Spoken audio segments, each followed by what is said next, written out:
Hi, and welcome to episode number 57 of Basha's Thoughts. Whenever you are aware that you are not your body, but you have a body, when you are profoundly aware that you are not your mind, you are just using your mind, and your feelings are just that, your feelings, they are not you. Well, when you're aware of all of these things, then you gain a lot of freedom. It's like you become the actor, and so you get the freedom of choosing the role you play to an extent. You are no longer stuck in one particular role, believing that this is it. This is just who you are and how you operate. This is how you experience things. Instead, you get to choose, and you get to do other things that are perhaps more fun to you. So, whenever we are aware that we are not our physical bodies, minds, or our feelings, we can train our bodies, our minds, and even our feelings, and start creating the types of experiences that we find more interesting. We can train our mind to move into patterns that are different from the ones we have now. We can start reacting differently by responding to what is going on. A response is something that is conscious, aware, something that we are aware of. We consciously choose to respond in a particular manner, as opposed to the automatic reaction that is something that has been trained into us. Of course, our patterns are very useful. They are the ones that make it possible for us to go through life.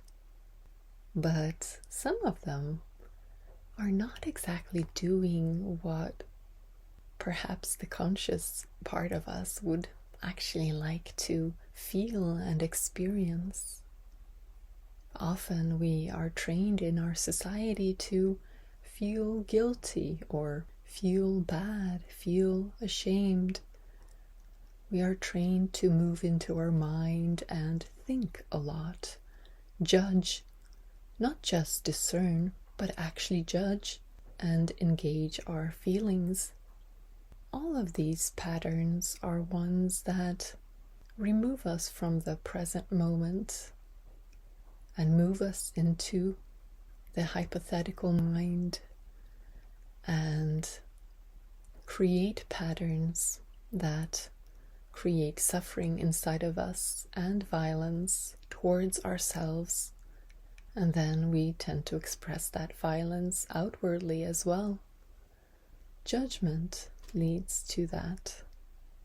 However, we have the choice, because we are not the patterns that are running in our mind and body, and so we can step out of it. The way of stepping out is to move into the unknown, and that is the present moment, that which is right now. Moving into the sensations of our body, we can start doing this, and that's not the feelings that come up, but the sensations, more than feelings in the sense of emotions. Just sensing, just following the breath, just starting to become aware of what is without adding any judgment and staying there. This is a type of training, and The interesting part about this type of training is that it actually deeply and profoundly affects your life, and it translates into all other areas. This is something that is difficult to do. Often when you learn a pattern, you learn it and you become good at it. But then if there's something slightly different, but kind of similar, often it takes a while before you learn how to move from one to the other. But this is like exercising your muscles. And it is so fundamental and basic that when your muscles become stronger, you just are stronger. You don't have to know how to lift a heavy weight. You just automatically can do that because you're strong enough. You never even have to think about it. It's this basic underlying strength. Similarly, you can do that with your mind and beyond your mind by moving beyond your mind and training your mind to be comfortable in the present moment, where you don't know what's going to happen, where you're not trying to predict, you're not trying to think about future scenarios, you're not worried about what might happen or what might not happen. Instead, you just are present here. This is the training, and this is the training that strengthens your ability to make choices. It strengthens your ability to choose how you feel, what you think, how you respond. So whatever might happen, but you will not be tied to an automatic response. Instead, you will be free to choose how you wish to respond internally. And the basics of it, the fundamental training for being able to do this, is to spend time in the present moment, moving beyond your physical body and just experiencing it. In the beginning, it's easy to just focus on your sensations or just on your breath. Doing so, you have something very clear to focus on, something that is tied to what is going on right now, and you train your mind to stay on that and not run off into an imaginary past or an imaginary future. And so you strengthen your ability to be comfortable with the unknown, the present moment. And then, of course, the practice here is to go deeper and deeper beyond, and knowing that anything that comes up is something that you are noticing. Therefore, that is not you. That practice makes it easier for you to actually presently know that you are not your body. Hence, you can choose so much more. And it is only then that the choices start to appear to you. Before that, you are not living in an aware way. You are living in an automatic way where you're noticing what is happening, and you might believe that you are reacting to external circumstances, and you have very little choice. And you might be stuck in certain ways and patterns of feeling and thinking and have very little choice. That is not the case. That is not who you are. You are that beautiful presence that is deeply peaceful and loving. This is why we often talk about moving into the heart as opposed to moving into the mind. Feel through your heart what is now. Train yourself to be in your heart more and more,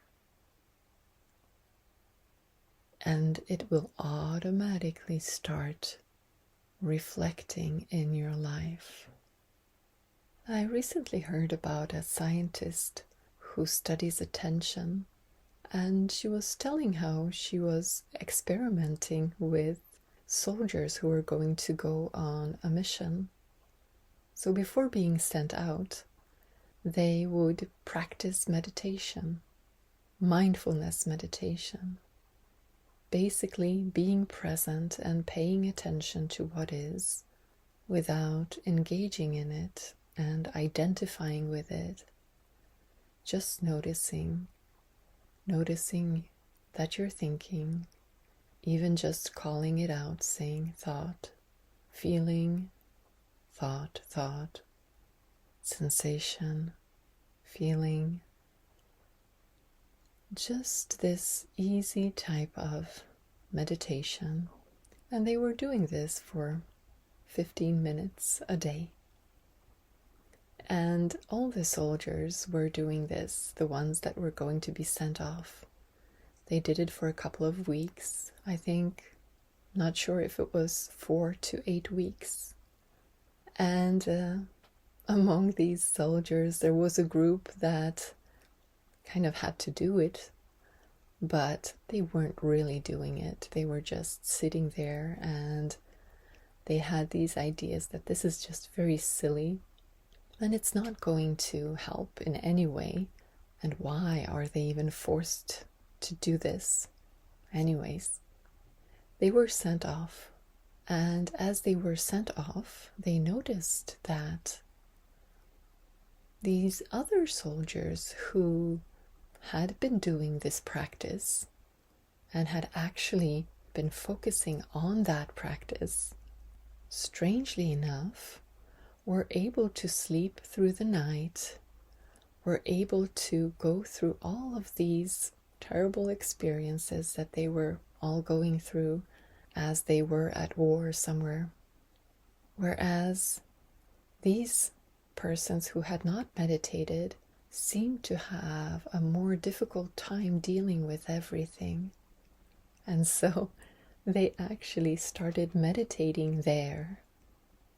And when they got back from their mission, they did a test to see how well their attention was, how good they were at focusing their attention, how well they were doing in terms of being mindful before their mind just wandered off into something and they were not even aware that they had wandered off. And they were doing very well because they had meditated there. So the scientist was surprised that this group of people who before had not seen any results before they were sent off and were not actually really interested in doing any of this, now had progressed so far just by doing 15 minutes a day of this kind of meditation. And this is something that I did when I was a teenager. I didn't know that it was meditation. I didn't know what consequences it would have. But I noticed that my whole outlook on life, my experience of everything started shifting. It was slow, and yet it was deeply profound. Now I understand more about it. Then I was just flabbergasted and not able to understand how it was that all of a sudden my life started to be so much more beautiful. I had these wonderful experiences of just being present and seeing something amazingly beautiful, something that is simple, something that is not usually seen as beautiful, was experienced automatically by me as being beautiful. And I was seeing all these synchronicities, how things fit together in a different way.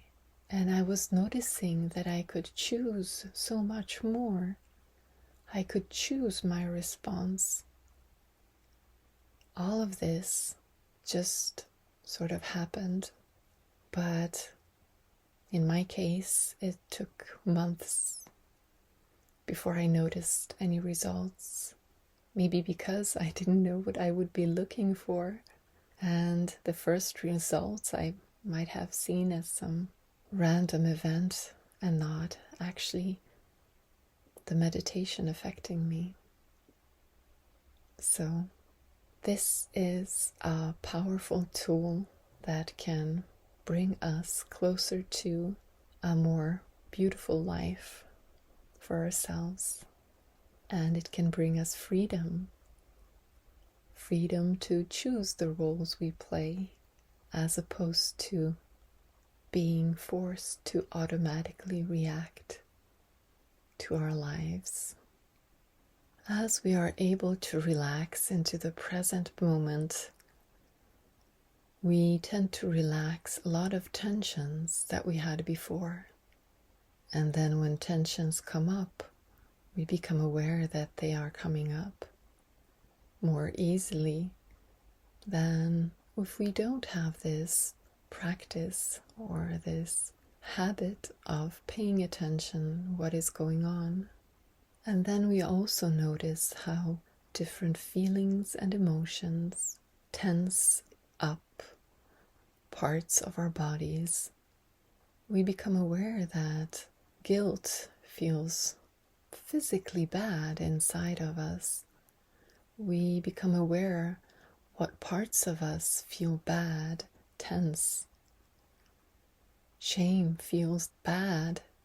And as we notice that, it is helpful to start moving into the language of the giraffe that we've been talking about, where judgment, guilt, and shame, praise, and punishment are not how we communicate and interact with others or with ourselves. And so when we feel something inside of us, when we feel guilty, it is easier for us then to notice, oh, it's that feeling again. I can feel it physically. It's guilt. And then realize that guilt means that I have judged myself. I feel guilty because I did something wrong in some sense.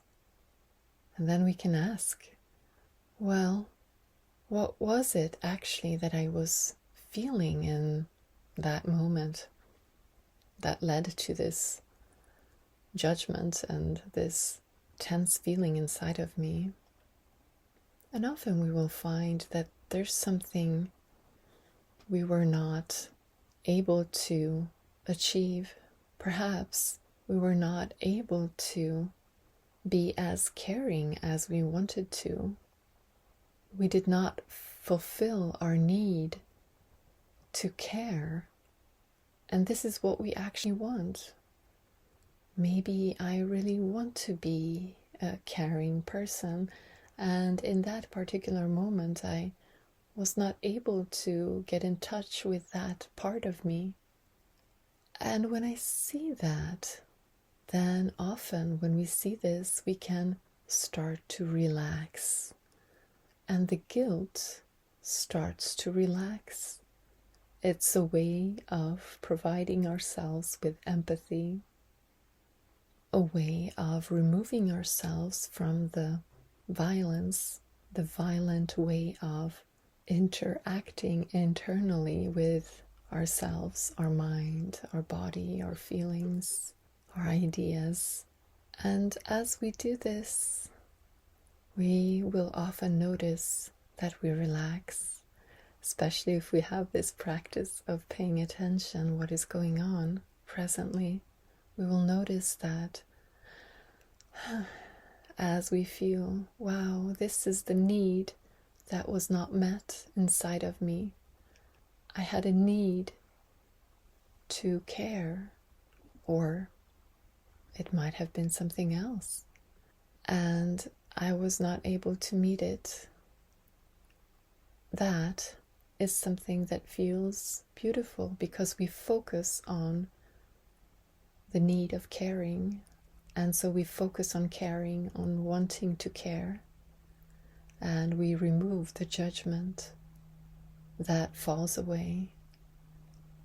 And so we open up, we become more relaxed and more present. So by training our ability to be in the unknown, in the present moment, comfortably, in a relaxed manner, being able to pay attention to what is, we are able to find the moments when we become tense. We are able to find the moments when we start to think, when we start to judge. And if we are in a moment of judgment, then we can more easily relax back into the open, beautiful state and move from it. Also, we can train our minds and bodies into other types of patterns so that we more automatically become more compassionate, more open inside, and happier. One way of doing this is to do the emotional trailers, where you emotionally imagine what it is that you would like to feel. How would you like to feel throughout your day? What kinds of emotions and feelings would you like to have running through your body? And you start with that. Start feeling those feelings and emotions, even though they are not yet tied to anything specific. And as we do that, at some point we will notice that this also is a type of training of our body and mind that will put us in those kinds of states. If we are doing the opposite, if all the time we are focusing on what we're not doing yet, what we haven't done yet, what we haven't been able to do yet, how much there is to do, how wrong things are, how bad things are, then we are training ourselves to be in a very judgmental and closed down state that will bring us a lot of suffering and will make it very difficult for us to be able to open. The more we close down, the more we practice closing down, the more difficult it becomes to do anything else. Perhaps this is something that you have had the opportunity to see in older people. Older people have had time to practice things because they are older. Some of them practice beautiful things. And so automatically they are these amazing beings, happy, joyous, while others at some point saw a world that was not beautiful and decided that things were bad. And so they started practicing that, the judgment of the world as bad, the people were bad, and the more they practiced that, the more closed down they become. And after a while, they are no longer able to feel or see anything but that. So the longer your body and mind practices something, the easier it becomes. By practicing presence, by practicing opening up, you are practicing a creative life where you are able to see beauty and recognize it. And as you do that, you are also opening up your ability to be any actor that you want instead of just playing a particular role. That was it for today. I might talk to you in another podcast episode. Take care.